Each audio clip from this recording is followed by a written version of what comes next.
Abbot Tryphon is founder and abbot of All Merciful Savior Monastery on Vashon Island near Seattle, Washington. He wrote the book Morning Offering and blogs and podcasts regularly under that name as well.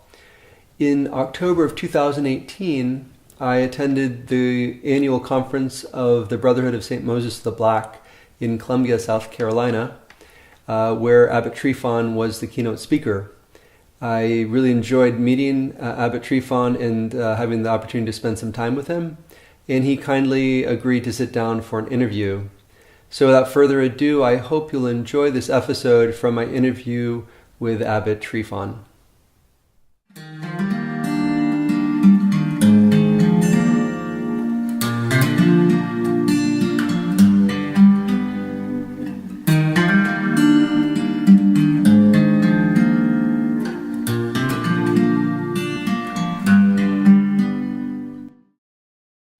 The late Archbishop Averki of Jordanville, of Holy Trinity Monastery in Jordanville, has a saying that has become quite well known among many of us.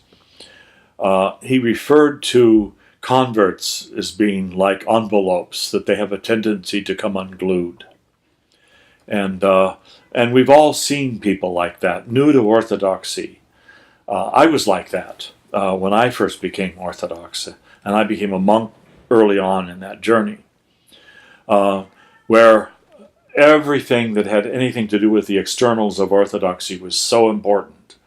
I can remember as a new monk some 40 years ago, of standing in the church and making the sign of the cross in a perfect way and doing the perfect bow, and then noticing whether the bishop or other priests were doing it likewise. And if they weren't, then I somehow dismissed them. I even had the arrogance of judging a priest whether he had a beard or not, or whether he had an uncut beard if he had a beard, or whether he let his hair grow in the tradition of the church. And if his hair was short and his beard was trimmed, I dismissed him as not really being serious. I've also, like many, have witnessed converts standing in church, in the front of the church, and doing all these almost exaggerated forms of worship, so that they will be seen by men, which Jesus talks about when he talks about what the Pharisees do, that it's not from the heart, like the publican who's in the back of the temple, hiding behind a pillar, beating his breast and saying, "Lord, have mercy on me, a sinner." But it's like this. I thank God that I'm not like, say that publican over there. We have to be careful as Orthodox Christians. So my advice to someone who's looking into Orthodoxy is to take a close look, not at what other people are doing in church, but what is happening. When we enter into the divine liturgy, we are not just doing some sort of a religious ceremony, because the divine liturgy, every divine liturgy, is an entrance into a place where there's neither time nor space. We enter into the heavenly realm. I remember as a new priest, I confessed to a friend of mine that I was keeping a journal about how many people were in liturgies for the feast days and liturgies on Sundays. He said, "Why are you doing that?" And I said, "Well, I want to be sure that we're bringing in new people and new people into the church, and so I'm concerned about it. If we don't have 5 people in church, or we're going to have 40 people in church, and I want to see us to grow." And he said, "Why are you worried about numbers? Your church is packed every Sunday." And I said, "No, it isn't." He says, "Yes, it is."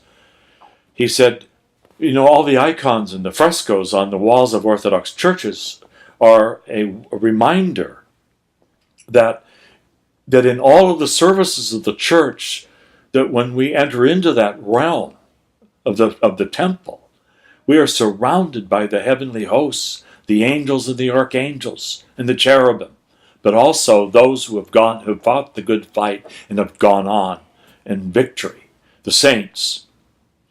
And he said, Those icons aren't just depictions of people that are dead and gone. They are people who are part of the church triumphant in heaven. And when we enter into the liturgy, it's not just us here, but in the church militant, it's the church triumphant joining us. So the two parts of the church are together during that part. And so our churches are packed, even if it's just the priest and the server. The church is packed. Remember that, he said. And I've never forgotten that. So I would have to say that as Christians, as people who are joining the church, to remember that in the forefront of our thinking when we enter into a temple, is that we are entering into the heavenly realm. We don't have to wait, to quote the old spiritual, the great by and by. We don't have to wait until the great by and by when we enter into the heavenly banquet. Every time we enter into the divine liturgy, we are entering into the heavenly banquet. We are participants in the heavenly banquet, in the here and now, just as well we will be when we've entered through the gates of paradise. And this is really important. For those who are sort of on the fence about whether they should be Orthodox or not, I would say this. Give it a chance. For some people like myself, my first experience with the Divine Liturgy was almost overwhelming. It was like, oh my gosh, I've come home. For other people, it seemed so foreign and weird. As one person said, it's sort of, Orthodoxy is sort of like Catholicism on steroids. And I like that term. I mean, we are, in a way. We don't leave anything out. We have everything. But sometimes for some people, it takes a little time to let what Orthodoxy is soak in. And then once they have let it soak in, they can't turn away. Even when they have dysfunctional priests or are scandalized by the behavior of some of their fellow parishioners, they can't leave because they've discovered the heavenly realm. And they don't want to ever leave that. They always want to be there. Always. And that's the great blessing of being patient with ourselves and letting God do the work. And I would also add that if we're going to imitate anyone and learn how to live our orthodoxy and how to worship in an Orthodox church, keep your eyes out and find the kindly old woman who is greeting you with a smile and glad to see you're there. Find the old man who comes in, as I've seen before, an old man that came into our cathedral in San Francisco in a walker. And it was a struggle for him. And the amazing thing was that his wife was in a wheelchair. And somebody else was pushing her. And I saw the most remarkable thing. She was helped up out of her wheelchair. And she went around with 2 canes and venerated the icons in the church before the liturgy began. And you could tell it was a struggle for her. And she wasn't in the wheelchair. She was walking with canes with a husband that had a walker. And the love that these people had for Christ and his saints was easy to see on their faces. It so moved me to see that. Those are the kind of people we want to imitate. And those are the kind of people we want to pray to God for the grace that we can become like them. Not that we have to be in a wheelchair or walking with a walker, but that we have the heart that they have. That's what I want. I want to be like them. I want to be like my late spiritual father who served with such joy. It was said of Archimandrite Dimitri that he would actually see the angels accompany the priest during the Divine Liturgy, during the great entrance. And if you were in the altar with him, you would see his face become transformed, and you knew it was true. what people said of him, that he could see the angels. It was true that he could see the fire that came down and consumed the gifts during the epiclesis. These are the people we want to imitate, not the people that are trying to live their orthodoxy light, but people that orthodoxy engulfs them and makes them saints. We look at icons, and it's easy to say, oh, boy, I love these saints, and I pray before the icons, and I kiss the icons as windows into eternity, as the archetype of holiness.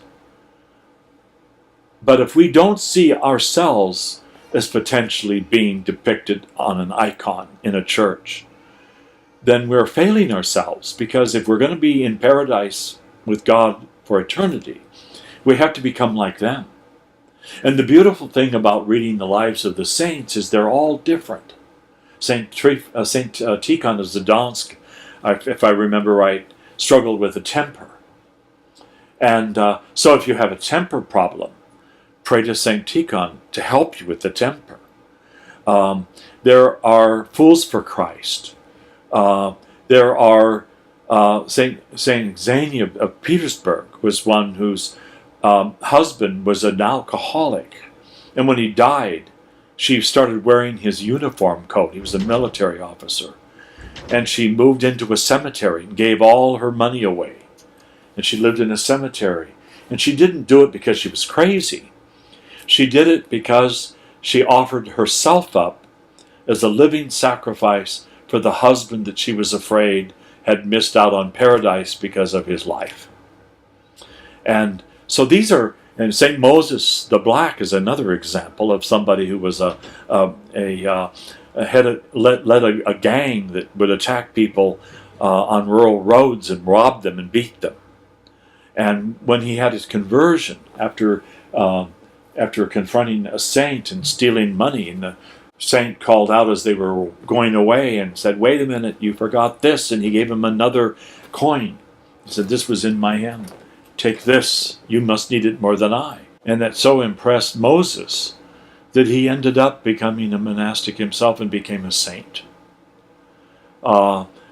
We have all these images of sanctity, and they're all different. And that's good, because we're all different. We're sort of like, my favorite flower is the dahlia. And there are over 3,000 variety of dahlia, and they're all the same. And interesting about the dahlias, unlike roses that have a beautiful scent, dahlias have no scent. And our monastery, we have lots of dahlia. And I remember one time we had 34 variety of dahlia.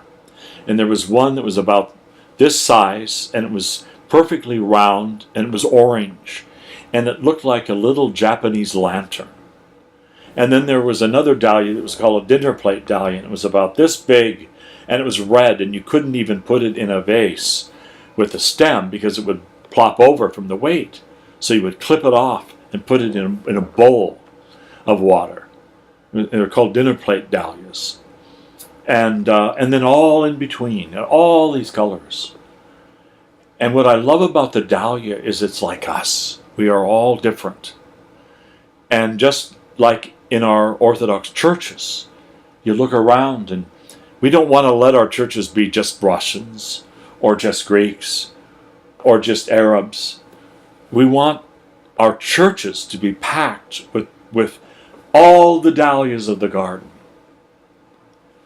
And I'm convinced that God created the dahlia in order to inspire us to have our churches filled with the multiple variety of humanity, where we love on each other as we're worshiping before the throne of God. Hi again, hope you enjoyed this episode from my interview with Abbot Tryphon. Please subscribe below to get notified when new episodes become available, which happens every Friday. And also, if you would, please comment below letting me know what you thought of this video. Have a great weekend, and we'll see you next week.